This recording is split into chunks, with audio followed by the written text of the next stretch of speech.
Francine, já mencionamos aqui um pouco mais cedo o quanto o Supremo Tribunal Federal tá com os olhos voltados para as pautas importantes que estão lá, como o marco temporal, outras de descriminalização do porte de drogas, mas ao mesmo tempo quem está de fora do Supremo está olhando para a casa principal da justiça brasileira com muito desconforto.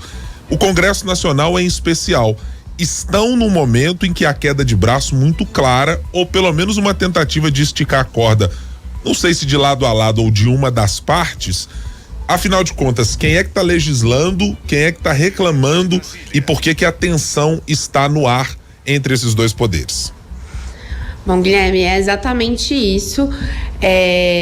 Hoje o que a gente vê é uma queda de braço, vamos dizer assim, né, entre STF e o Congresso. Para dar alguns exemplos, o principal dele é o marco temporal. A Comissão de Constituição e Justiça do Senado ia analisar ontem, né, sobre o marco temporal em terras indígenas, no mesmo dia que o STF também estava julgando o tema. Foi adiada a votação, mas no STF o tema retorna hoje para a pauta. Se a gente for pensar também, recentemente o STF aí deu continuidade em relação à votação da questão de porte, né, de droga e tudo, com entendimento se o porte de maconha, por exemplo, para uso pessoal é crime. Inclusive estava tendo aí esticando um pouquinho, de 25 para 60 gramas, tinha essa discussão de quanto que seria ou não. E aí, na última semana, o presidente do Senado, Rodrigo Pacheco, do PSD de Minas, apresentou um projeto com apoio dos líderes partidários do Congresso, justamente aí para criminalizar, né, o porte, a posse e aí de qualquer substância ilícita. Se a gente for pensar mais fundo ainda, em 2011 o STF já tinha decidido que o casamento entre pessoas do mesmo sexo tinha reconhecido a união estável, né?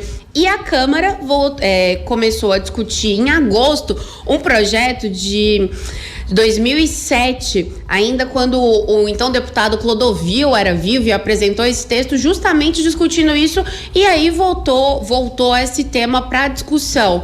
E ao mesmo tempo aí também temos a questão da questão do aborto, que a ministra Rosa Weber, a presidente do STF, colocou para votação amanhã no STF, para sexta-feira no STF, enquanto também os deputados têm feito aí uma ofensiva contra isso. Então o que a gente vê a STF começa a julgar, decide alguma coisa, do outro lado o Congresso Nacional se movimenta para falar, opa, não é bem assim, depende. Então, a gente vê isso, e nos corredores do Congresso, não é difícil encontrar parlamentares reclamando que o STF tem legislando, né? Está legislando.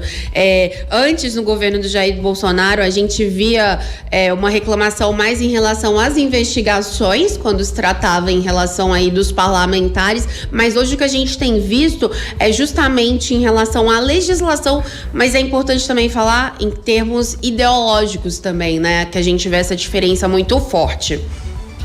Muito claramente, quando se trata do tema marco temporal, há ali interesses e muitos deles que estão, se não resvalando, estão diretamente de mãos dadas com alguns grupos integrantes do agronegócio. Eu diria até menos que do agronegócio, mas separando o que é o agronegócio, esse que é correto, que atua dentro das regras previstas do jogo, e muito mais aquela turma de latifundiário, de grileiro. Essa é a turma que está muito interessada em que o marco temporal tenha uma coisa muito diferenciada do que é pela legislação. E no caso também do porte de drogas, da posse de drogas, por exemplo, aí é uma outra questão também, que a gente perpassa uma discussão que é para ser sobre segurança pública, que é para ter algum grau de profundidade maior, para dizer apenas que o combate às drogas deve permanecer como regra, e até endossado pelo presidente do Congresso Nacional, Rodrigo Pacheco, nesse caso. Até porque, Fran e Guilherme, o modelo que está hoje a gente sabe que não funciona, né? Ninguém aqui tem dúvida de que é um modelo que não funciona, né? A gente não consegue nem ter agente de segurança pública que consiga combater, por exemplo, a questão das drogas. Então precisa ser debatido e discutido, mas interessa a quem essa discussão e esse debate? E tudo isso vai causando também, vamos falar assim, com uma insegurança jurídica, né? muito forte. A gente sabe que o judiciário ele age quando é provocado. Então, o judiciário, para dar qualquer decisão, ele precisa que alguém apresente ali a questão. Enquanto o Congresso, ele age, digamos assim, que de forma um pouco mais ativa, assim, no sentido, ele mesmo apresenta ali, né, um projeto. Não precisa ser provocado, né, Fran? Exatamente. Obrigada, Thalita, não precisa ser provocado. E assim, a nossa Constituição de 88 é um marco, mas ela também tem muitas lacunas. Então, é até comum estudantes de direitos falam, né, quando vai fazer fichamento aí na faculdade, dizer o seguinte, né, tá lá, tema X. Só que na Constituição também tá lá que para regular tema X é necessário uma lei que é feita pelo Congresso Nacional. Então, e a gente tem lá na Constituição que o Executivo, o Legislativo, o Judiciário, eles são poderes independentes e harmônicos entre si, mas aí eles têm autonomia para atuar. Usando um pouquinho do juridiquês, é o que a gente fala da teoria dos freios e contrapesos. Então, que é naquilo que cada poder tem autonomia, mas o outro também tá ali para que nenhum exerça um abuso de poder. Só que a gente também tem que observar que o STF, ele também é um agente político, né? As pessoas que são indicadas, eles foram indicados pelo presidente da República, né?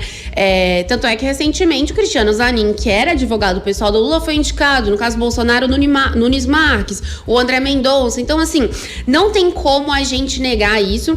E a segurança jurídica é justamente do que depende, porque aí usando outro termo juridiquês, a gente sabe que tá lá na Constituição também que todos nós somos iguais perante a lei. Só que o tratamento deve ser igual para iguais, né? E desigual para desiguais. Então, assim, tudo depende. Mas eu acho que a grande questão que fica, e aí o mercado reclama muito disso, se a gente for falar sobre questões jurídicas, porque toda lei depende, é muito burocrático e tudo isso, é justamente assim, a gente tem de forma bem clara essa queda de braço, mas no final das contas, o que tá valendo? O STF vai decidir, mas e aí depois vai vir uma PEC. Então, assim, falta uma segurança jurídica. Desculpa, Guilherme. Não, é porque eu ia usar uma expressão aqui, Francine, que é aquela história de muita gente brinca com ela. Na teoria, a prática é outra, né? Que várias vezes a gente tem arcabouço legal, arcabouço jurídico, tem delimitação clara sobre o que é na letra da lei, mas alguém diz, não, mas peraí, não é bem assim. E aí o Supremo precisa ser consultado para tratar do tema. Aí todas as vezes que isso acontece, alguém diz, mas tem uma interferência, não pode ser assim. Mas bom, esse é um problema de alguém provocar o sistema, né? Provocar o Supremo diante de uma Constituição que está aí para estabelecer os limites. E olha, se a gente tem coisas a reclamar eventualmente da Constituição, imagino que seria o país não fosse essa Constituição, Exato. A chamada Constituição Cidadã de 88, né? Fran, a gente volta a se falar amanhã aqui no nosso Tempo News, primeira edição. Um abraço para você.